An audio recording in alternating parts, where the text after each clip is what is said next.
Your question. The global response. First of all,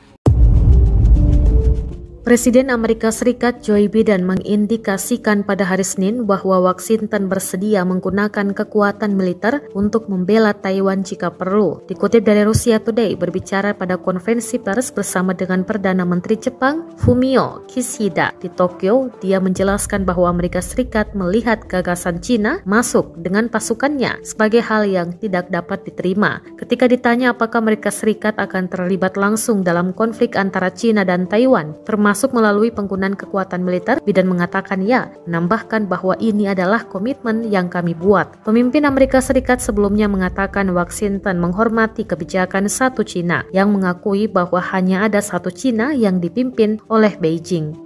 Biden bagaimanapun menyatakan bahwa Cina tidak memiliki yurisdiksi untuk masuk dan menggunakan kekuatan untuk mengambil alih Taiwan. Gagasan bahwa negara kepulauan dapat diambil dengan paksa tidaklah tepat. Itu akan membuat seluruh wilayah terkilir, tambah Presiden Amerika Serikat itu.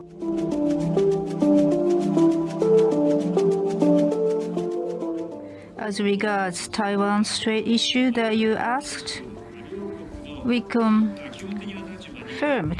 that the basic stances of two countries on Taiwan remains to be unchanged and underscore the importance of peace and stability of Taiwan Strait, which is an indispensable element for security and prosperity of international community, and called upon peaceful resolution of cross-strait issues.